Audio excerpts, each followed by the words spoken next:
Mis manos, aunque marcadas por el tiempo y el trabajo, siempre encontraron consuelo en el cuidado de mi hogar. A mis 85 años, Dinora, cada rincón de mi casa era un reflejo de mi vida, de mis sacrificios, de mi amor. Nunca imaginé que ese santuario, construido con el sudor de mi frente, se convertiría en el escenario de la traición más dolorosa.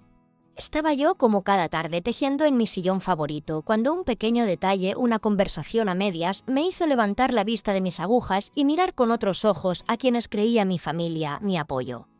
Ese día, la calidez de mi hogar se volvió un frío que me caló hasta los huesos. Antes de continuar con mi historia, quiero saber de dónde me están escuchando. ¿Desde qué país, desde qué ciudad me acompañan en este momento? Déjenme saberlo en los comentarios porque me gusta imaginar que mis palabras llegan a corazones de todo el mundo, que mi experiencia puede tocar a alguien que, como yo, ha pasado por momentos difíciles. Si esta historia les está llegando al alma, por favor denle un me gusta y suscríbanse para que sepan que no están solos en sus luchas. Pero permítanme contarles más sobre cómo llegué a este punto, porque mi historia no comenzó con la traición, sino con el amor. Ramiro y yo nos conocimos cuando éramos jóvenes, en una época en que el mundo parecía más simple, más honesto. Él trabajaba en una fábrica textil y yo cosía ropa para las familias del barrio. Juntos, centavo a centavo, peso a peso, fuimos ahorrando para nuestro sueño, tener una casa propia. Recuerdo las noches en que contábamos nuestros ahorros, planificando cada detalle de nuestra futura casa. Ramiro dibujaba planos en servilletas de papel y yo imaginaba los colores de las paredes, la disposición de los muebles, el jardín donde cultivaríamos nuestras plantas favoritas. Cuando finalmente compramos el terreno, era apenas un pedazo de tierra árida en las afueras de la ciudad. Pero para nosotros era el paraíso. Ramiro trabajaba en la fábrica durante el día y en la construcción de nuestra casa durante las tardes y los fines de semana.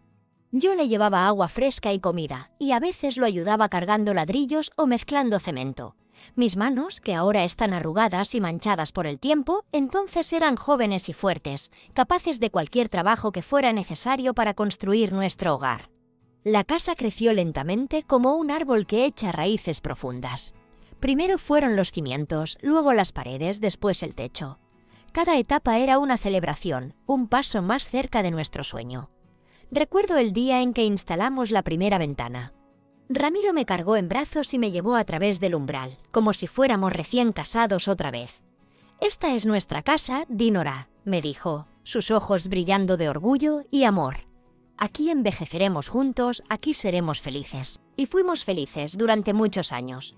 La casa se llenó de vida, de risas, de recuerdos, plantamos un jardín con rosas, jazmines y hierbas aromáticas. Ramiro construyó una pequeña terraza donde nos sentábamos por las tardes a ver el atardecer.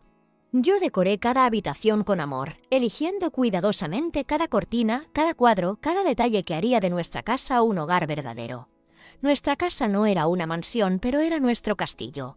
Cada ladrillo fue puesto con nuestras propias manos. Cada árbol en el jardín fue plantado con la esperanza de un futuro. Recuerdo las mañanas cuando el sol se colaba por la ventana de la cocina, iluminando el aroma a café recién hecho y el pan que yo horneaba. Ramiro siempre decía que mi pan era el mejor del mundo, y yo sonreía, sabiendo que su amor era el ingrediente secreto. Los fines de semana el jardín se llenaba de vida. Ramiro, con su sombrero de paja y sus manos fuertes, cuidaba de las hortalizas, mientras yo me dedicaba a mis flores. Teníamos rosales de todos los colores, jazmines que perfumaban las noches de verano y un pequeño huerto donde cultivábamos tomates, chiles y hierbas aromáticas. Era un paraíso, nuestro pequeño Edén, donde cada planta, cada flor era un reflejo de nuestro amor y nuestro trabajo. Ramiro no era mi primer esposo. Mi primer matrimonio había sido arreglado por mi familia cuando era muy joven, con un hombre mayor que me trataba más como una sirvienta que como una esposa. De ese matrimonio nació mi único hijo, pero murió cuando era apenas un bebé, llevándose con él una parte de mi corazón que nunca se recuperó completamente. Cuando mi primer esposo murió, yo quedé sola, sin hijos, sin familia que me apoyara. Fue entonces cuando conocí a Ramiro, quien me devolvió la fe en el amor y en la vida. Ramiro tenía un hijo de su primer matrimonio, Abelardo, que vivía con su madre en otra ciudad. Al principio Abelardo visitaba ocasionalmente, pero conforme creció, las visitas se hicieron más esporádicas. Ramiro sufría por esta distancia, pero respetaba la decisión de su ex esposa de mantener al niño lejos de nosotros. Algún día entenderá, me decía Ramiro, algún día sabrá que siempre lo amé. Cuando Ramiro enfermó, Abelardo vino a visitarlo solo una vez. Fue una visita breve, incómoda, llena de silencios y miradas esquivas. Ramiro intentó hablar con él, explicarle cosas del pasado, pero Abelardo parecía más interesado en saber sobre la casa, sobre nuestras propiedades, sobre lo que quedaría después de la muerte de su padre. Esa actitud me dolió profundamente, pero no dije nada. Ramiro ya estaba sufriendo suficiente. La muerte de Ramiro fue un golpe devastador. Sentí que una parte de mí se iba con él. La casa que antes rebosaba de vida se volvió silenciosa, vacía. Cada rincón me recordaba su ausencia, cada objeto me traía un recuerdo doloroso. Me refugié en mis tejidos, en el silencio de mi cuarto, tratando de encontrar consuelo en el ritmo repetitivo de las agujas. Fue en ese momento de vulnerabilidad, de profunda tristeza, cuando Abelardo apareció en mi puerta. Lo vi como una señal, una bendición del cielo. Pensé que Ramiro, desde el más allá, me enviaba a su hijo para que no estuviera sola. ¡Qué equivocada estaba! Después del funeral, Abelardo desapareció otra vez. No supe nada de él durante meses. Yo me quedé sola en la casa, rodeada de recuerdos, luchando contra la soledad que me consumía día a día. Las noches eran las peores. El silencio de la casa, que antes se llenaba con la voz de Ramiro, ahora era ensordecedor. Me levantaba en las madrugadas y caminaba por las habitaciones, tocando los muebles que habíamos elegido juntos, mirando las fotografías de nuestros años felices.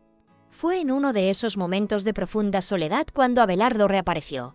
Llegó con Consuelo y los niños, con maletas y una historia sobre problemas económicos, sobre la necesidad de un lugar donde quedarse temporalmente. Yo, desesperada por compañía, por sentir que la casa volvía a tener vida, lo recibí con los brazos abiertos.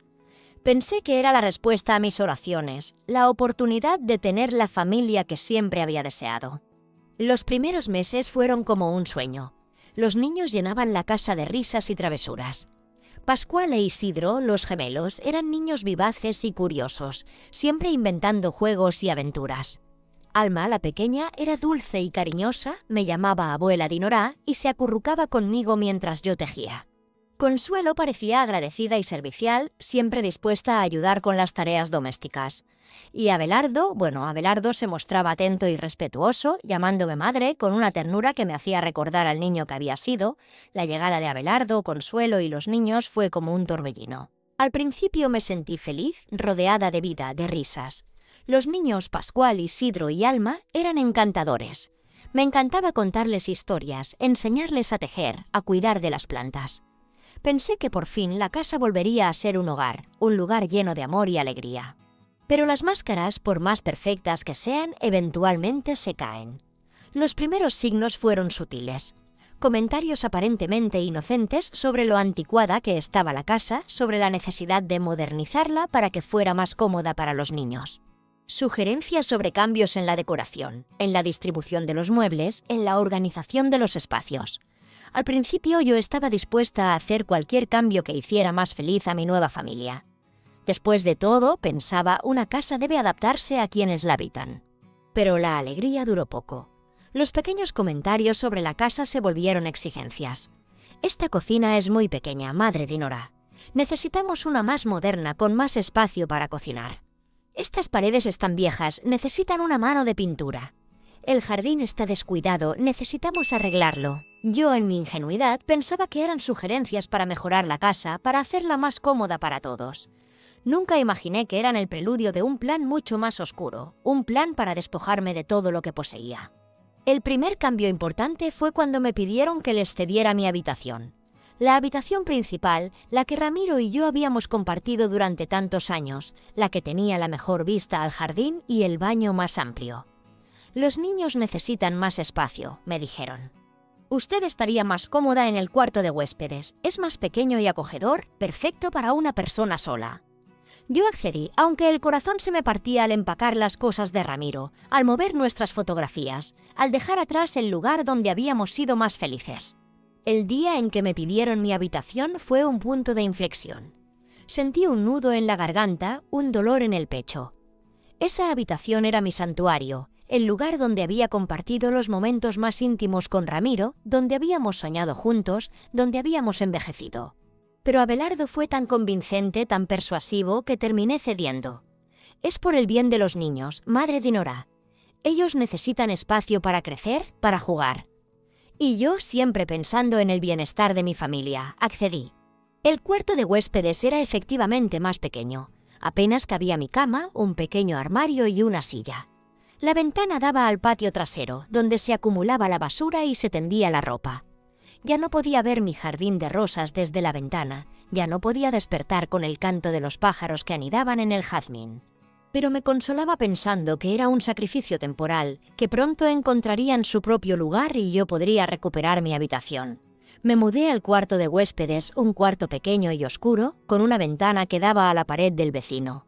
Ya no podía ver mi jardín, ya no podía sentir el sol en mi rostro al despertar. Me sentía como una planta arrancada de su raíz, marchitándose lentamente en un suelo que ya no era el suyo.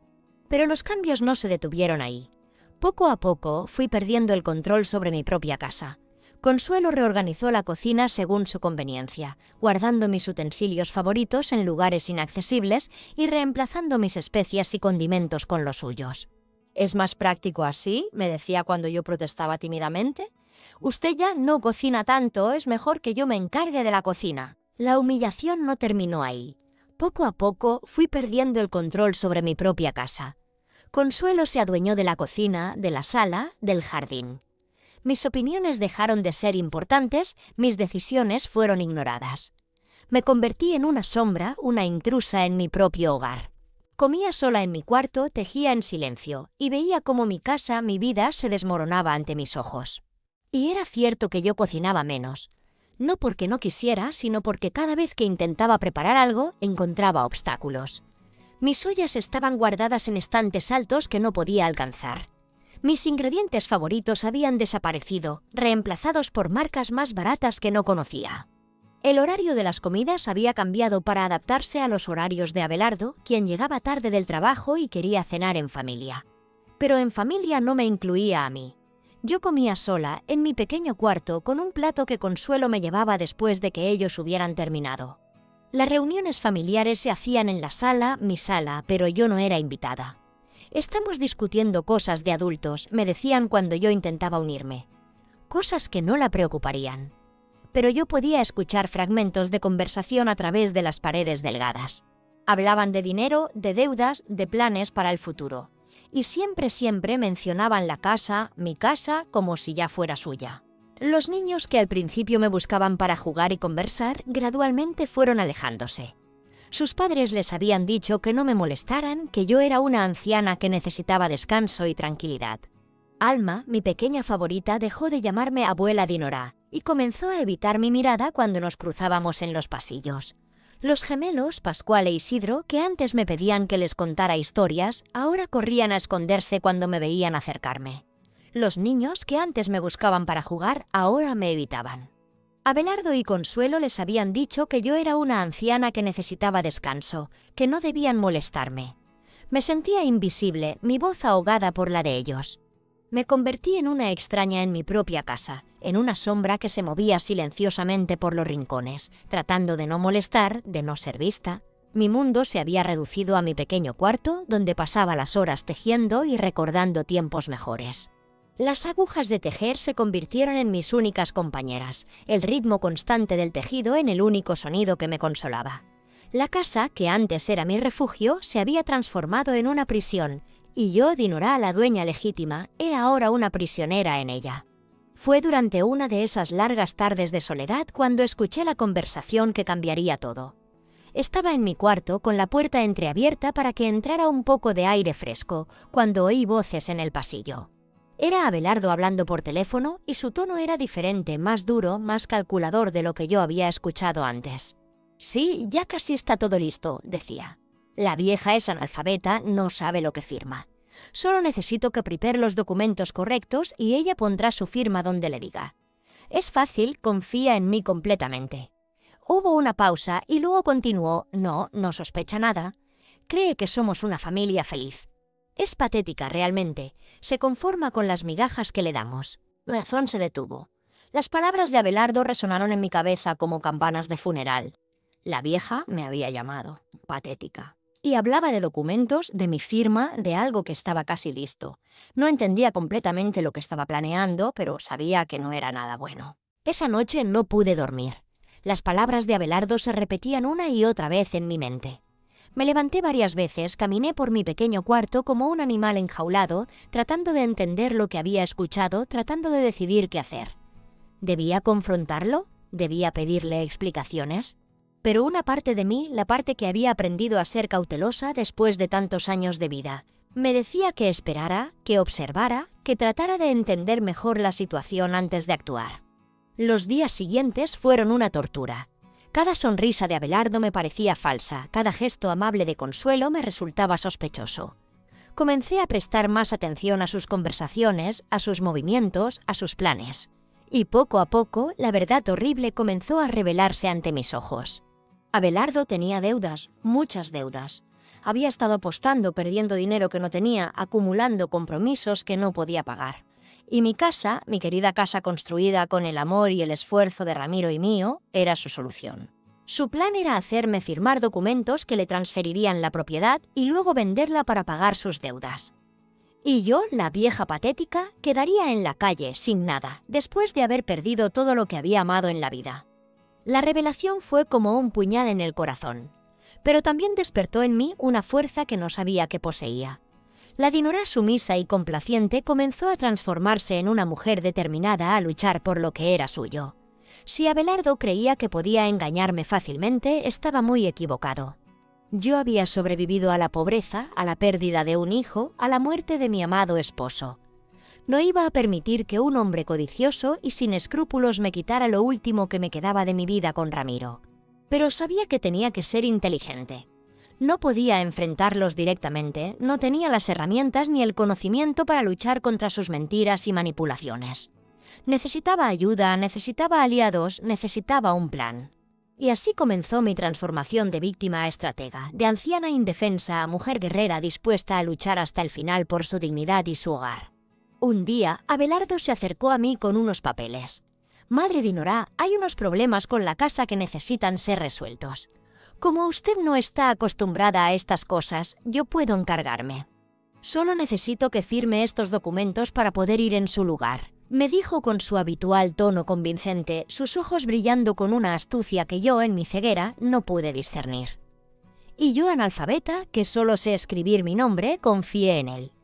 Firmé sin leer, sin entender las palabras que se ocultaban detrás de mi rúbrica.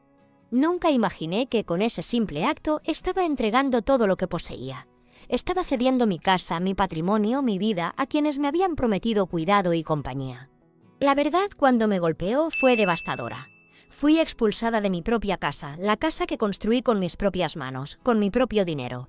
Me dejaron en la calle sin nada, despojada de todo lo que había trabajado toda mi vida. La traición fue tan profunda, tan cruel, que me dejó sin aliento. ¿Cómo pude ser tan ciega? ¿Cómo pude confiar en quienes solo buscaban mi ruina? Mi búsqueda por justicia me llevó a un camino inesperado. Fui a vivir a la casa de mi hermana, una mujer fuerte y solidaria, que me acogió sin preguntas, pero con el corazón lleno de dolor al verme en tal estado. Lejos de aquel lugar que me había traído tanta amargura, el sentimiento de revuelta nunca me abandonó. ¿Una vida entera de trabajo para acabar sin nada? No, eso no podía ser. Con la humildad que me caracteriza, pero con una fuerza renovada, busqué mis derechos.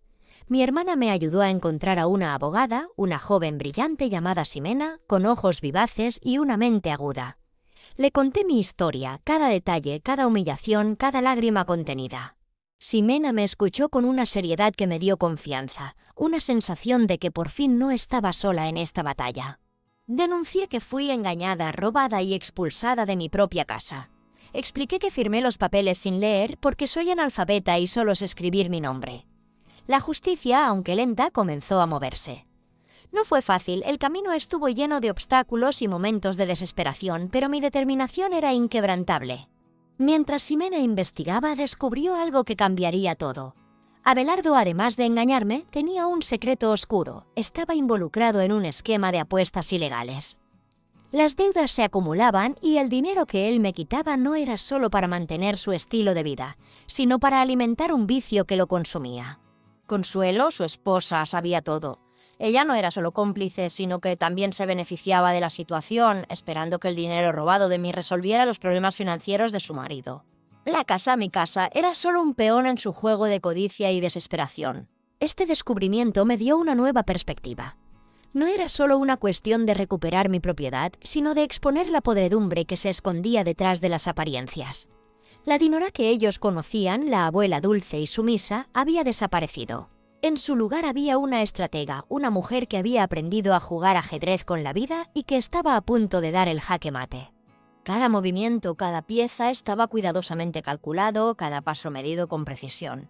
La venganza, en mi caso, no era un plato que se servía frío, sino uno que se cocinaba a fuego lento, con la precisión de una receta perfecta, con la paciencia de un chef que espera el punto exacto. La indignación me daba la fuerza, la traición me daba la motivación, el dolor me daba la determinación.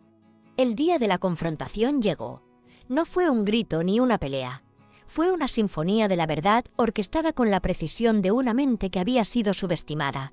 Una melodía que desenmascararía la discordia y revelaría la verdadera naturaleza de aquellos que me rodeaban. Organicé una reunión en mi casa, la misma casa donde había derramado mi amor y mi esfuerzo, donde cada rincón guardaba un recuerdo de mi vida, de mis sueños, de mi dedicación. Invité al gerente del banco, un hombre llamado Salvador, a Ximena, mi abogada, y a algunos amigos cercanos de la familia, personas que siempre me habían apoyado y que sin saberlo serían testigos de mi liberación, de mi renacimiento, de mi victoria. Abelardo y Consuelo llegaron con sus sonrisas forzadas y su aire de superioridad, ajenos a la tormenta que se acercaba, a la justicia que los esperaba. Creían que era una reunión familiar más, tal vez para discutir el futuro de la casa o para pedirme más dinero, para continuar con su farsa, para proseguir con su engaño. No tenían idea de la trampa que se cerraba a su alrededor, de la red que yo había tejido con paciencia y determinación, con cada hilo de mi dolor y mi esperanza. Comencé la reunión con una calma que los desarmó, una serenidad que contrastaba con la tempestad que se gestaba en mi interior, con la furia contenida que me impulsaba. Hablé de mi amor por mi hogar, de la alegría que me daba ver mi casa llena de vida, de cómo ella había sido mi sueño y mi refugio, mi pasión y mi sustento. Enseguida, con una voz que apenas temblaba, pero que resonaba con la fuerza de la verdad, con la autoridad de quien fue traicionada, comencé a detallar los hechos. No los acusé directamente, no, ese no era mi estilo. En cambio, presenté la información como si fuera un rompecabezas que yo misma estaba intentando armar, una historia que necesitaba ser contada, una verdad que clamaba por salir a la luz. Hablé de la disminución inexplicable de mis finanzas, de la necesidad de usar mis ahorros, de cómo mi casa, que debería prosperar, se marchitaba sin razón aparente. Abelardo intentó interrumpirme, con sus excusas habituales, con su retórica vacía, con sus mentiras ensayadas, pero Ximena, con una mirada firme y una autoridad inquebrantable, lo detuvo, silenciándolo con su sola presencia. Fue entonces que Salvador, con mi permiso, presentó los extractos bancarios. Los números fríos e irrefutables hablaban por sí solos. Los retiros semanales, el préstamo a mi nombre, las transacciones que demostraban su codicia, su descaro, su falta de escrúpulos. El rostro de Abelardo se descompuso, sus ojos reflejando el pánico de un animal acorralado, el desespero de quien fue descubierto. Y Consuelo, su esposa, palideció, su piel adquiriendo un tono ceniciento, sus labios temblorosos. Sus sonrisas desaparecieron reemplazadas por una mezcla de shock, vergüenza y un miedo palpable, un terror que no podían ocultar. La verdad, como un rayo, los había alcanzado, iluminando su oscuridad. Pero el golpe final aún estaba por venir, la estocada que los dejaría sin aliento, sin escapatoria. Con una voz que resonó en la sala, revelé el secreto de Abelardo, sus deudas de juego, su vicio que lo había consumido y que había arrastrado a Consuelo a su caída, a su complicidad. Y como Consuelo, su propia esposa, lo había encubierto, permitiendo que la mentira creciera, que la traición me consumiera, que mi vida se desmoronara, que mi corazón se partiera en pedazos. Consuelo intentó negarlo, sus ojos llenos de lágrimas de cocodrilo, sus palabras ahogadas en una falsa indignación, en un intento desesperado de salvar su imagen. Pero yo la detuve, no con gritos, no con reproches, sino con la verdad, con la evidencia irrefutable, con cada detalle que había guardado en mi memoria. Le recordé conversaciones, momentos en los que ella había justificado las ausencias de Abelardo, los gastos inexplicables, las mentiras que me había contado, las promesas que había roto. Le mostré pruebas, pequeñas anotaciones que había guardado, mensajes que había interceptado, detalles que solo ella y yo conocíamos, que no podían ser refutados. La verdad, como un torrente imparable, inundó la sala, arrastrando consigo todas sus mentiras, todas sus justificaciones, toda su farsa. La catarsis fue inmensa. Ver sus rostros, la vergüenza, el arrepentimiento o quizás solo el miedo a las consecuencias legales y sociales fue la victoria que yo necesitaba. No era una victoria dulce, no era agridulce, teñida por el dolor de la traición, por la pérdida de la inocencia, por la desilusión, pero victoria, al fin. Abelardo y Consuelo, despojados de sus máscaras, de sus disfraces, de sus mentiras, no tuvieron otra opción sino admitir su culpa. La justicia, aunque tardía, había llegado, y con ella la promesa de una nueva paz para mí, una paz que tanto anhelaba. Hoy no tengo contacto con Abelardo, Consuelo y sus hijos, pero me enteré de que su situación financiera no es buena.